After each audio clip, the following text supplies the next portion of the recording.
with a NFL offense. So just being able to show that I could grasp plays and concepts and schemes. Hi, Josh. John Crick from the Toronto Sun here again. Last month, you told me your goal was to break the 4.5 second barrier in the 40. So are you still going to run the 40 tomorrow? And if so, have you refined your goal to a more specific, like 4.4 something time? Hmm. Can you repeat the first part of the question? Sorry. Yeah, you said you want to break 4.5 in the 40. So do you have Yeah, I a do. specific goal more than that, like 4.42, 4.44, something like that? No specific goals. Just I got ranges I want to be in. So I want to run anything in the 4.4s to no higher than a 4.53. So that's what I'm aiming for. What have you been doing in practices? Haven't timed for a while now, but you know I've been in those ranges. So we're all about to find out tomorrow. Thanks, man. We'll go to Dan Ralph for the Canadian Press, and then David Pascal.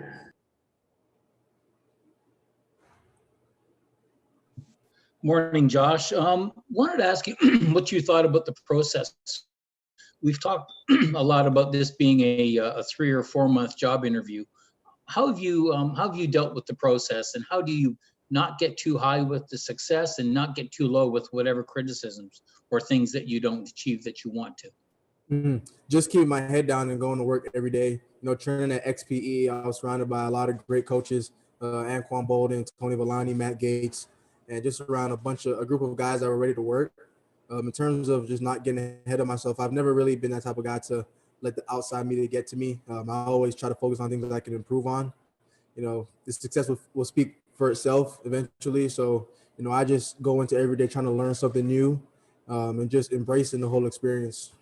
Now, do you allow yourself to think about the NFL and playing in the NFL, or that happens after draft day? Of course, I visualize it all the time. You know, that's been a dream of mine since a young age. But right now, it's just taking one step at a time. And, you know, this next step tomorrow is a pro day and attacking the pro day. After that, it'll be, you know, getting ready for an NFL camp. So that's what I have to focus on for the Great, thank upcoming you. week. Terrific, thank you. Thank you. Josh, David Pascal down here in Chattanooga. You know, every year it seems like at the Senior Bowl, there are like a half dozen guys that do get a lot of attention all week. And as far as moving upward, and you were one of those guys, have you noticed kind of a increase in attention since the Senior Bowl as far as interest from teams?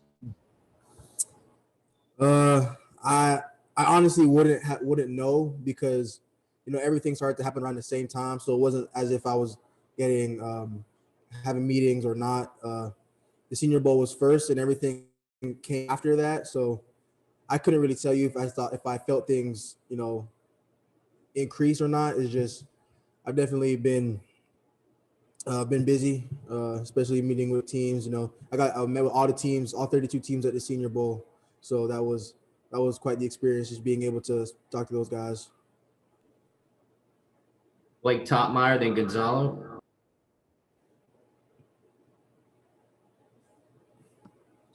Yeah, Josh, I was wondering when you talk with folks from NFL teams, what do they tell you they like about your game, and what areas, you know, what feedback do you get about in terms of areas, you know, for improvement as you move on to the pros?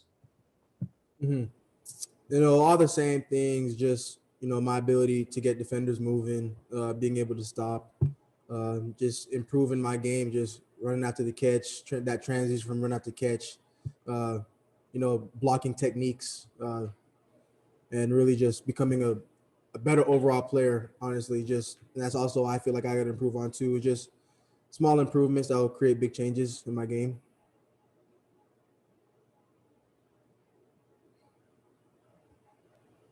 Gonzalo.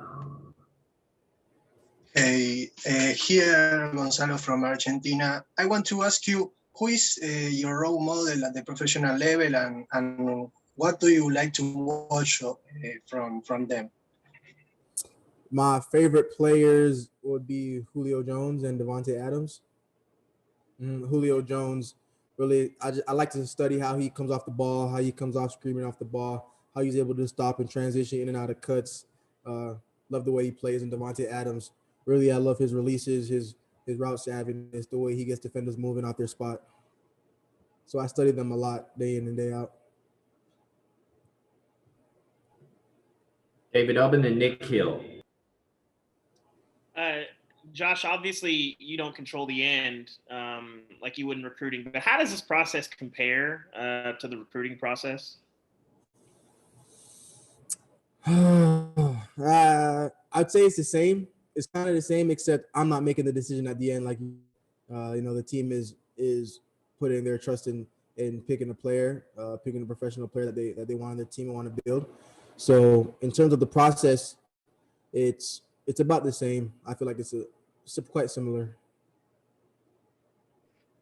Josh, last year, two of your teammates, Juwan Jennings and Marquez Callaway, went through the same process and are now in the NFL themselves as receivers. Have you reached out to them at all for any advice and potentially for what to look forward to in your rookie season as a receiver in the NFL? Mm-hmm. I talked to a lot of them, or two of them. I talked to both of them a lot last year, just seeing what it was like. And the same thing, just being in the playbook, just really understand what you're doing, what everybody else is doing, and just taking care of your body. It's a long season. You have to be able to sustain. John Wilkerson and Matthias. Josh, it's got to be really exciting to be going through this process. Trey Smith spoke to just a couple of moments where you think, goodness gracious, I'm now talking with teams that have either grown up watching or playing on Madden, different things like that. Did you have any moments for you like that as you started to talk to teams and have these conversations about moving to the next level? Mm-hmm. Personally, no, I haven't. I never grew up having a favorite team. Just throughout college, I used to study players. So, sometimes I'll talk to the teams with the players that I study, and then when I speak to them, I'm just, if I happen to get drafted to that team, it's like, dang, I'm going to be able to actually work in person with the guy that I study on film all the time. So that's what I look forward to eventually. Josh, Mateus from Time Out Brazil. Congratulations for going for the NFL draft. Class of so many good receivers, how do you think that playing in the conference that you play in college, the strongest conference in the country, can help you on this transition? And any NFL team talk to you about play on the slot on the next level? So what was the question, sorry? Playing in the conference that you play in college, and this the strongest on the college football. How do you think that helped you on the transition for the NFL? And if any team talk to you of being a slot receiver on the NFL? Okay.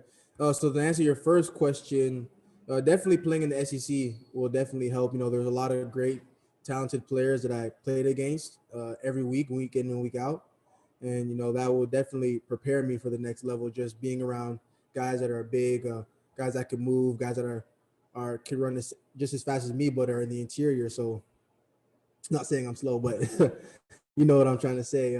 Guys with great talent and playing in the slot. I just have to be ready. I just have to be ready as a player to be anywhere. Coach T used to emphasize that slots make it to the NFL, or wideouts don't make it to the NFL. Receivers make it to the NFL. So I just have to be able to be expendable and go in and out whenever I have to. Back to John with the Toronto Sun and then Patrick Brown.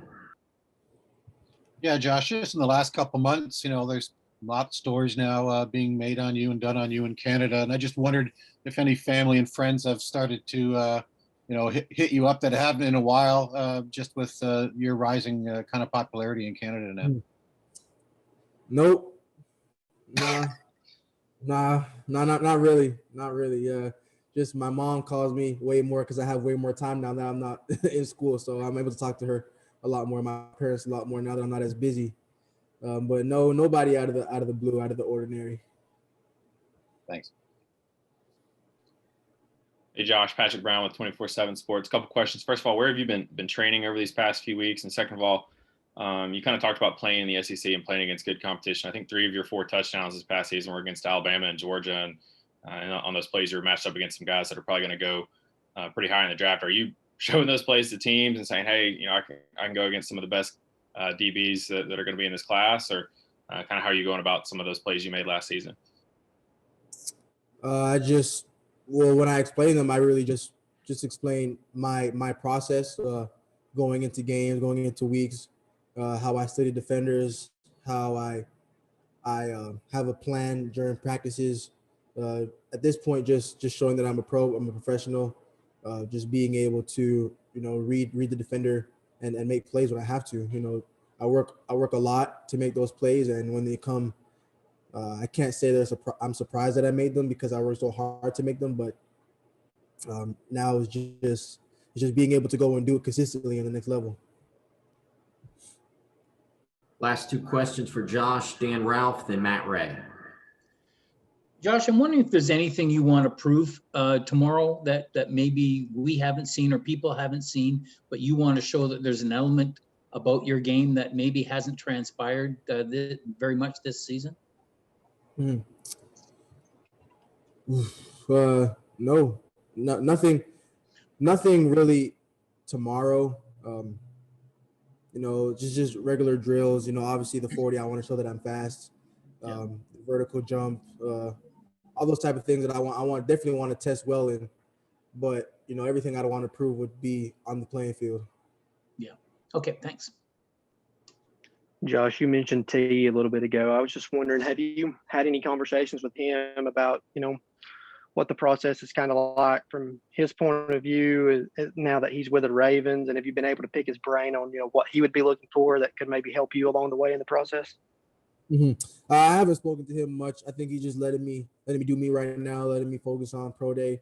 But I did see him at the Senior Bowl. He came down to watch and show some love and support. So that was nice. That was probably the last time I spoke with him. I'll text him sometimes, just checking up on each other, but nothing really in terms of the next level or to really pick up my brain. I think right now he's letting me focus on the task at hand. Thank you. Thank you, Josh. We'll continue with Bryce Thompson shortly. Thank you.